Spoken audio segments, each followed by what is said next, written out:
Hello students.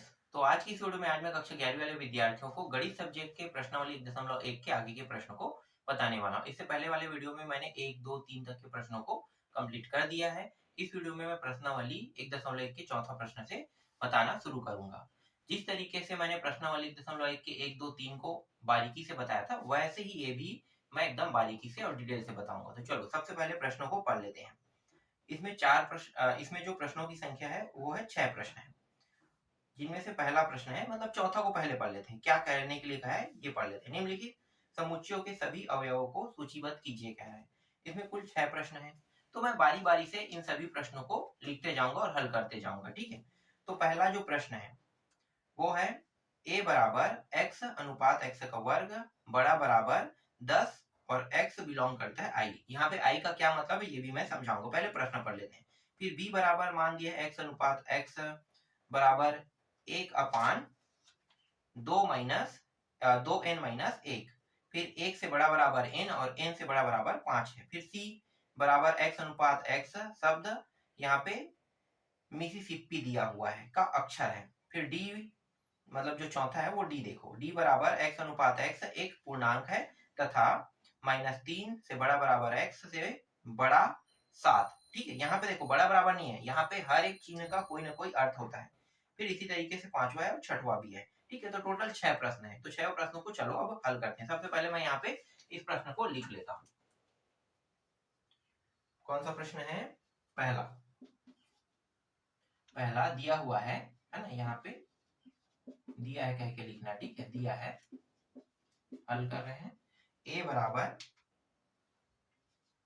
अंडा कोष्ठक के अंदर x अनुपात x और इसका वर्ग, फिर बड़ा बराबर 10 और ये x बिलोंग करता है i के साथ। इस तरीके से दिया हुआ है। ठीक है, चलो अब इसे हल करते हैं।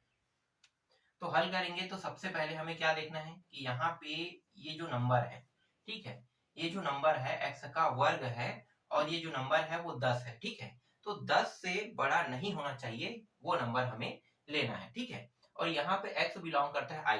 i क्या दर्शा रहा है? i इंटीग्रेटेड नंबर मतलब पूर्णांक संख्या।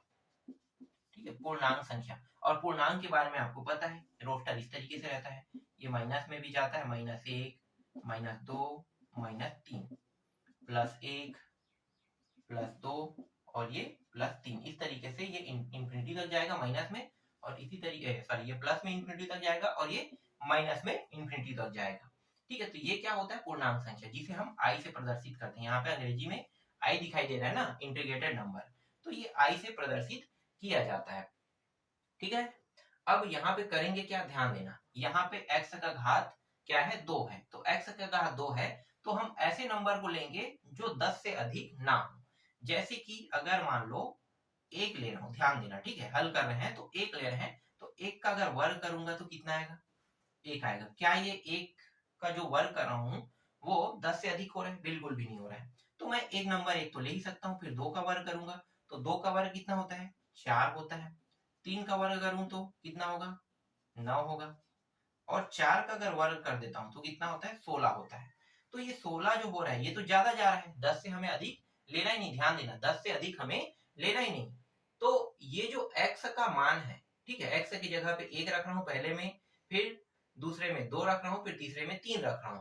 तो जो x का मान है वो मैं क्या रख सकता हूं? 1 का 2 घात, 2 का 2 घात, 3 का 3 घात, है ना। तो x के वर्ग की जगह पे हमें क्या रखना है? ये रखना है। तो यहाँ पे x का वर्ग, फिर x का वर्ग। ठीक है, तो हर बार हमने यही किया है। तो x की जगह में पहली बार हमने 1 रखा तो हमें क्या प्राप्त हुआ? 1। दूसरी बार जब हम 2 रखते हैं तो वर्ग 2 था, इसलिए ये 4 प्राप्त हुआ। फिर x का घात 2 है, फिर 3 रखते हैं और वर्ग 2 है, तो 3 दिया 9 हमें प्राप्त हुआ। तो ये जो नंबर हमें प्राप्त हो रहा है ये तो प्लस में प्राप्त हो रहा है। अगर ध्यान दिया जाए तो यही number same to same minus में भी यही सेम टू सेम प्राप्त होगा, है ना। और x के घात 0 करेंगे, ध्यान देना। तो यहाँ पे एक मिनट, ये x का वर्ग फिर 0 का घात 2, तो कितना आ गया? 0। तो 0 को भी तो ले सकते हैं ना। ये कह रहा है x का मान जो है वो 10 से अधिक नहीं होना चाहिए, लेकिन इंटीग्रेटेड नंबर में माइनस में भी आता है। तो माइनस में भी आता है, तो अगर माइनस करेंगे इसी को तो घात में, तो हर मान किस में प्राप्त होगा? माइनस में भी प्राप्त हो सकता है। तो हम इसको कैसे लिख सकते हैं? इसको हम लिख सकते हैं -3 -2 -1 फिर 0 फिर 1 फिर 2 फिर 3 यहां तक के जाएगा। तो ये हमें प्राप्त हो रहा है और यही क्या है, इस प्रश्न का उत्तर है। ठीक है, क्लियर हुआ? क्लियर हुआ ना? 1 का वर्ग करोगे तो कितना प्राप्त होगा 1, 2 का वर्ग करोगे 4, 3 का वर्ग करोगे तो 9। ठीक है, तो यहाँ पे मैंने पूरा आपको डिटेल से बता दिया कि ये जो प्रश्न है वो किस तरीके से हल होगा और इन्हें बनाया कैसे जाएगा। ये आई का क्या मतलब होता है, आई का मतलब भी मैंने यहाँ पे आपको समझा दिया। आई का उपयोग करके, आई जो पूर्णांक संख्या है ना उनका उपयोग करके देखो हमने इस प्रश्न को हल कर दिया। ठीक है, तो ये आपका पहला प्रश्न बन गया, समझ में आया होगा। चलो अगला देखो।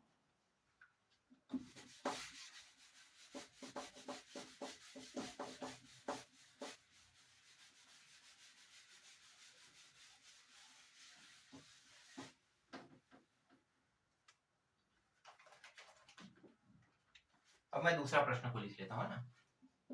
सेकंड प्रश्न, b बराबर, यहाँ पे दिया हुआ है b बराबर कोष्टक के अंदर x अनुपात x दिया हुआ है और x का मान इस बार कितना दिया हुआ है 2n-1, फिर 1 बड़ा बराबर n बड़ा बराबर 5। ठीक है, चलो अब इसको हल करते हैं। ठीक है, इसे देखने पर आपको क्या दिखाई दे रहा है और क्या समझ में आ रहा है ये मुझे बताओ पहले, है ना। इसे देखने पर आपको लग सकता है कि कठिन है, पर कठिन नहीं है।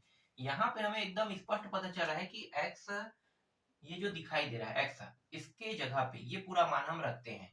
ठीक है, तो दिया है ये मान और इस मान को करेंगे क्या, तो यहाँ पे जो दिया हुआ है उस मान को रख लेते हैं। तो x बराबर कितना दिया हुआ है, देखो हल तो यही होगा ना, ये जो मान होता है वही हल होता है।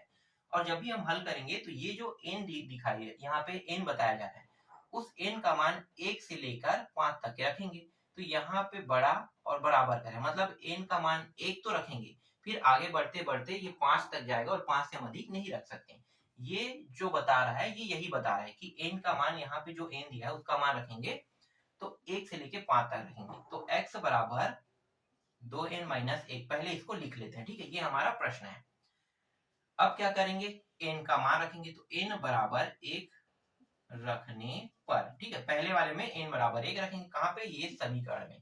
ठीक है, तो पहले समीकरण में n बराबर 1 रख देते हैं। तो x बराबर 1/2 गुणित 1-1, आगे जब इसे हल करेंगे तो 1, 2 एकम 2 -1, घटाएंगे तो कितना प्राप्त हो जाएगा, ये 1 और 1 भागित 1, तो यहाँ पे पूरा मान कितना आएगा, 1 ही प्राप्त होगा। ठीक है, तो 1 प्राप्त हो रहा है। तो x के जगह पे, सॉरी x की जगह n की जगह पे 1 रखने पर x का मान कितना प्राप्त हो रहा है, 1 प्राप्त हो रहा है। अब दूसरी बार n बराबर 2 रखने पर तो जो x का मान है इस बार कितना आएगा, 1, 2 गुणित 2-1, तो ये हो गया 2 दूनी 4, 4 में 1 घटाएंगे कितना हो जाएगा, 3, तो 1/3, तो यहाँ पे 1/3 प्राप्त हो रहा है।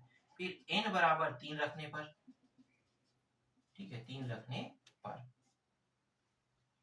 तो x बराबर 1, 2 गुणित 3-1, तो ये हो गया 3 दूनी 6, 6 में 1 घटाओगे तो कितना आ जाएगा, 5, तो 1/5 प्राप्त हो रहा है। ठीक है, इसी तरीके से n बराबर 4 रखने पर, तो n बराबर 4 रखेंगे तो x बराबर 1, 2 गुणित 4-1, 4 दूनी 8, 1 घटाओगे 7, तो 1/7 यहाँ पे प्राप्त हो रहा है।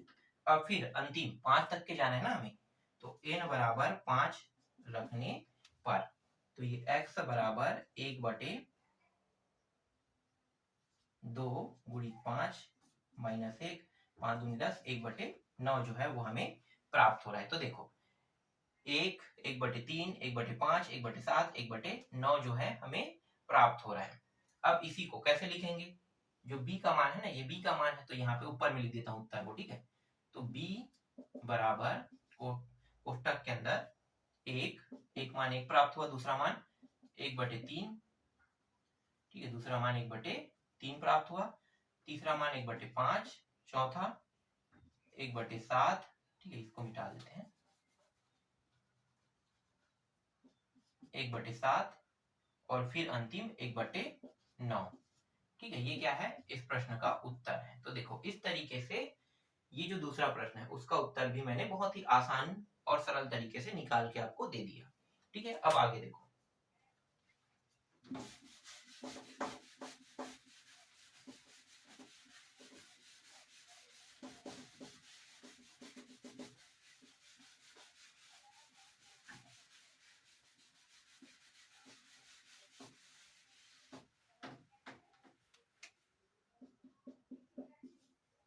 प्रश्न, तीसरा प्रश्न को पहले मैं लिख लेता हूँ ना। यहाँ पे c बराबर दिया हुआ है x अनुपात x, शब्द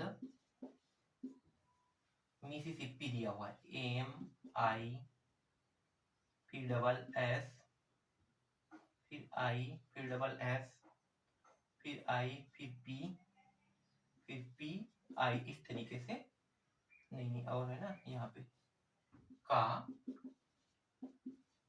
अक्षर है। ठीक है, ये प्रश्न है। ठीक है, इसी प्रश्न को क्या कहेंगे, दिया है कह के लिखना होगा, दिया है। ठीक है, दिया है। तो अब इसको हल करते हैं। तो यहाँ पे ये जो शब्द दिया हुआ है ना, ये शब्द MISISS IP इस तरीके से दिया हुआ है, इनका करेंगे क्या, ज्यादा कुछ नहीं करना है। जो शब्द 2 बार 3 बार 4 बार, सिर्फ उसे एक बार लिखना है। जैसे कि m एक ही बार है तो हमको क्या करना है, m बस को लिखेंगे। ठीक है, c बराबर m एक बार आ गया। अब 1 2 3 बार आया, उससे मुझे कोई फर्क नहीं पड़ता कितने बार आया, बस मुझे उसे एक बार लिखना है। ठीक है, ये 3 बार आया है, इसे मुझे 3 या 4 बार आया। ठीक है, तो मुझे सिर्फ एक बार लिखना है। m i हो गया, ये भी मैंने ले लिया। अब आगे लेते हैं s, ये भी s, ये भी s है ना, 4 बार ये भी आ रहा है तो s को ले लेते हैं। फिर बचा क्या, सिर्फ p, तो ये p। यही क्या है, इस प्रश्न का उत्तर है, और कुछ नहीं करना है। अगर इस तरीके से शब्द दिया होता है जो बार बार रिपीट हो रहा है, तो बस आपको उसको कितने बार लिखना है, एक एक बार लिखना है। m को हमने एक बार लिखा, ये 3 से 4 बार दिया है, 4 बार दिया है ना, तो इसको भी एक बार। s भी 4 बार दिया है, इसको भी एक बार। ये 2 बार दिया है तो भी एक बार ही लिखना है हमें। तो यही क्या है, यही इस प्रश्न का उत्तर है। चलो आगे देखो, चौथा प्रश्न। चौथा प्रश्न दिया हुआ है d बराबर x अनुपात x, एक पूर्णांक है तथा -3 से बड़ा बराबर x से बड़ा 7, ये दिया हुआ है। ठीक है, अब इसको हल करते हैं। तो इसको कैसे हल करेंगे, तो यहाँ पे शब्द जिक्र हुआ है पूर्णांक, हुआ है ना पूर्णांक का। तो पूर्णांक का मतलब क्या होता है भाई, वही इंटीग्रेटेड नंबर। पूर्णांक का मतलब आपको पता है, पूर्णांक का मतलब होता है, देखो ये कहाँ तक गया, 3 तक के, तो ये हो गया -3 -2 और -1। आपको इसी को तो देखना है ना, स्केल को। और ये प्लस में कहाँ तक जा रहा है, 7 तक के, तो 1 2 3 4 5 6 और ये रहा 7। अब ये जो बड़ा है 7, देख लो ध्यान देना, ठीक है, बराबर नहीं दिया वहां पे, 7 के पास यहाँ पे बराबर नहीं दिया, सिर्फ बड़ा है 7, x बड़ा है, x से बड़ा है 7, यहाँ तक क्या है ना। तो हमें यहाँ पे ये समझना होगा कि ये जो -3 है से बड़ा और बराबर x है कह रहे हैं, तो यहाँ पे हम क्या करेंगे, -3 से शुरू करेंगे। तो यहाँ पे जो हमारा रोस्टर रूप प्राप्त हो रहा है, तो -3 प्राप्त हो रहा है। फिर इसी तरीके से ये बढ़ते जाएगा ना, ये आगे बढ़ते जाएगा। 3 के बाद 2, फिर -1 मतलब -2 -1, फिर 0, फिर 1, फिर 2, फिर 3, फिर 4, फिर 5, फिर 6। 7 क्यों नहीं ले रहे हैं, ठीक है, यहाँ पे मैंने 6 में आके स्टॉप कर दिया, 7 क्यों नहीं ले रहे हैं। तो देखो यहाँ पे अगर ये निशान होता ना बराबर का, तो x का मान 7 तक के जाता, ठीक है, 7 तक के जाता। लेकिन यहाँ पे ये निशान नहीं है, नीचे में बराबर सिर्फ बड़ा है। इसका मतलब ये है कि x से बड़ा 7 है, तो x के हम सिर्फ वही मान रख सकते हैं जो 7 से छोटा हो, 7 से बड़े वाले मान को बिल्कुल भी नहीं रख सकते। तो यहाँ पे ये जो निशान है ये सिर्फ अकेला है, और ये बता रहा है कि x का मान 7 से, मतलब x जो है वो कोई भी कंडीशन में 7 से बड़ा नहीं होना चाहिए। ठीक है, 7 x से बड़ा है बता रहे हैं, तो x से 7 बड़ा है, इसलिए इसके जितने भी छोटे नंबर है उसको रखेंगे। ठीक है, तो इससे छोटा नंबर क्या है, 6 है, तो 6 तक के हमने लिखा। अगर यहाँ पे मैं ये निशान लगा देता हूँ बराबर का, तब मैं क्या करूंगा, तब मैं यहाँ पे 7 को ले सकता हूँ। इसका मतलब क्या है, x बराबर भी है 7 का, है ना, ऐसा हो जाएगा। लेकिन यहाँ पे ये निशान नहीं है, इसलिए 6 तक के ही लेंगे। समझ में आ गया। अगर मैं यहां से भी ये निशान हटा देता हूं, ठीक है, यहां से, तो x बड़ा है -3 से, है ना, तो x बड़ा है -3 से, तो इसके जितने भी छोटे नंबर है सिर्फ इसको लेंगे, 3 को छोड़ देते, ठीक है। अगर यहाँ पे बराबर का निशान नहीं रहता तब, यहाँ पे लेकिन बराबर का निशान है, इसलिए -3 को भी ले रहे हैं। क्लियर हुआ? ये आपका चौथे प्रश्न का उत्तर है।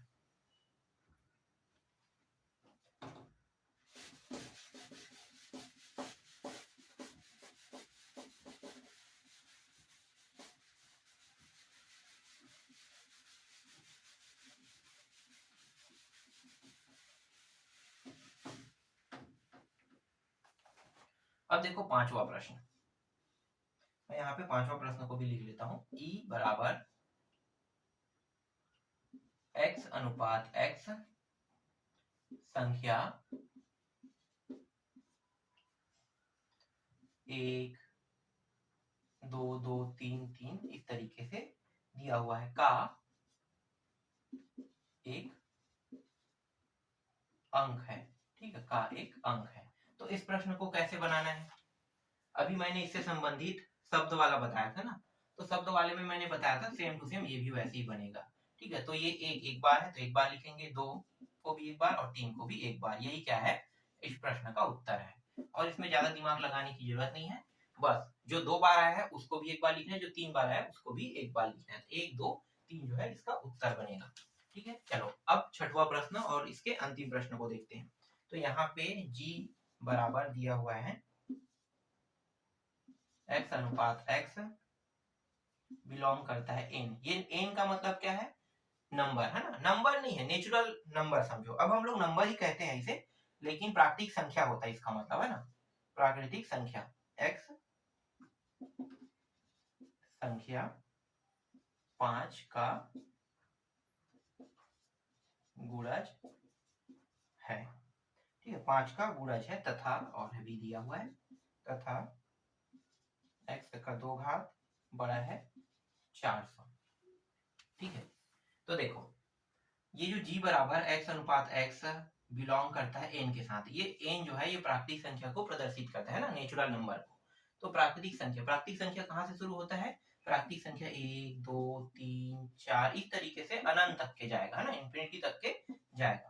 तो ये प्राकृतिक संख्या का सबसे पहला अंक 1 होता है, 1 से लेके आगे ये बढ़ते रहेगा और सभी मान प्लस में होता है इसका, है ना। तो ये प्राकृतिक संख्या n जो है ये प्राकृतिक संख्या को प्रदर्शित कर रहा है।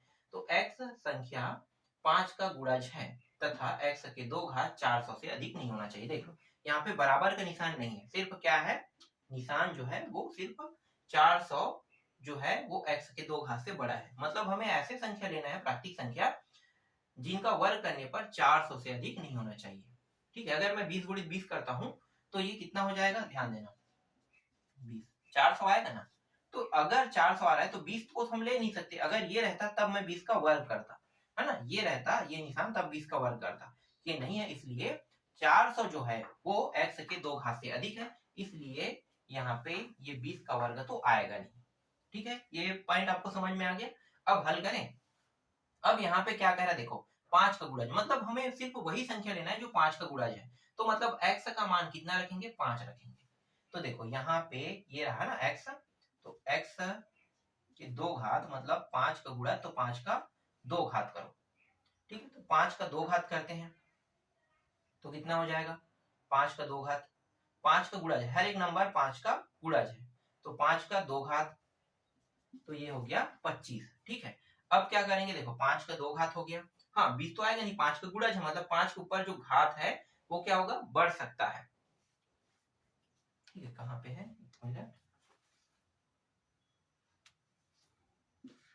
ठीक है, 5 का गुणज है, तो ये हो गया 5 का गुणज, तो 5 का 2 घात, ठीक है। हाँ यहाँ पे तो जगह, चलो यहीं पे कर लेते हैं, अभी है ना, यहाँ तक के तो आ ही जाता है। तो 5 का गुणज है, मतलब 5 का गुणज मतलब 5 का 5 एकम 5 5 दूनी 10, अब 10 आ जाएगा, तो फिर x का 2 घात, तो 10 का 2 घात, ठीक है। तो 10 का 2 घात मतलब कितना हो गया, 10 ढाई 100, तो ये 100 आ गया। फिर x का 2 घात मतलब इस बार 15 का 2 घात, देखो ये सभी 5 की गुणज है कि नहीं, 5 एकम 5 5 दूनी 10 5 15 आते हैं, बस उसी के ऊपर क्या कर रहे हैं, वर्ग करते जा रहे हैं। तो ये हो जाएगा 15 गुणित 15 कितना होता है, 225, 225। अगर मैं इस बार बढ़ा देता हूँ 20 कर दूंगा तो कितना आएगा 400। तो ये तो ज्यादा हो रहा है ना 400। ये निशान लगा दूं तो ये प्रश्न सही हो जाएगा। ये निशान लगा दूं तो ये 5 का मतलब 25, 100, 25, 225 और ये आ जाएगा। लेकिन ये निशान नहीं लग रहा है, देखो ये निशान नहीं लग रहा है, इसलिए यहाँ पे जो उत्तर बनेगा वो सिर्फ इतने तक ही बनेगा। तो जी का जो मान है, ठीक है, अब मैं इसे मिटा दूं, कितना है 5 का वर्ग, 10 का वर्ग, 15 का वर्ग, यही आया है, तो इसको लिख लेते हैं।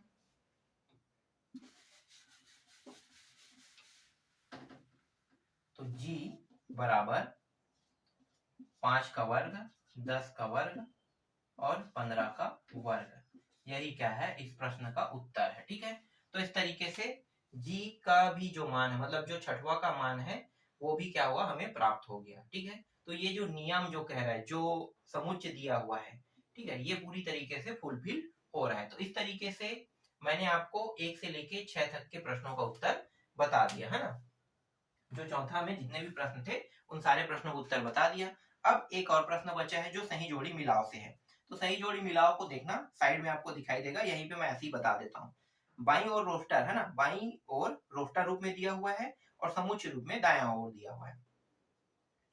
ठीक है, तो दायां ओर, तो यहाँ पे रोस्टर रूप में दिया हुआ पहला 1 2 3 6 दिया हुआ है। तो 1 2 3 6 जो है वो किसके साथ जोड़ी बना रहा है ये देखते हैं। तो 1 2 3 6 जो है यहाँ पे सी के साथ जोड़ी बना रहा है। सी में क्या है, x अनुपात x एक प्राकृतिक संख्या है। प्राकृतिक संख्या देख लो, हर एक संख्या किस में रहता है, प्लस में रहता है ना। नेचुरल नंबर हमेशा प्लस में रहता है। 1 2 3 4 फिर 6 है, प्लस में है। और यहाँ पे ये जो सभी नंबर है 2 3 4 ये सभी सभी 6 को भाग करता है, 6 के भाजक है। तो एकदम सही तरीके से ये फुलफिल हो रहा है। फिर दूसरा 2 और 3 दिया हुआ है, तो 2 और यहाँ पे जो 3 दिया हुआ है 2 3, इसको आपको ए में लेना है। क्यों, क्योंकि ये दोनों के दोनों अभाज्य संख्या है और 6 को भाग करता है, तो ये ए के साथ मैच हो गया। फिर यहाँ पे देखो MATH है ना, मेथिस मेथिस लिखा हुआ है ना, मैथिक्स, तो मैथिक्स लिखा हुआ है, तो ये जो है वो मैथमेटिक्स का शब्द है, जो 2 बार आता है उसे हमें 1 बार लिखना होता है। तो ये आपका डी के साथ मैच हो जाएगा। अब बचा 1 3 5 7 9। ठीक है, 1 3 5 7 9 ये सभी के सभी क्या है, 10 से कम प्राकृतिक संख्या है और सभी के सभी विषम है ना। तो यहाँ पे देखो लिखा भी है बी में, x अनुपात x संख्या 10 से कम एक विषम प्राकृतिक संख्या है। तो चौथा जो है वो बी के साथ मैच होगा। तो इस तरीके से प्रश्नावली 1.1 में जितने भी प्रश्न थे वो सारे प्रश्न मैंने आपको बता दिया। इसके बाद मैं आपको नेक्स्ट वीडियो में प्रश्नावली 1.2 के प्रश्नों को बताऊंगा।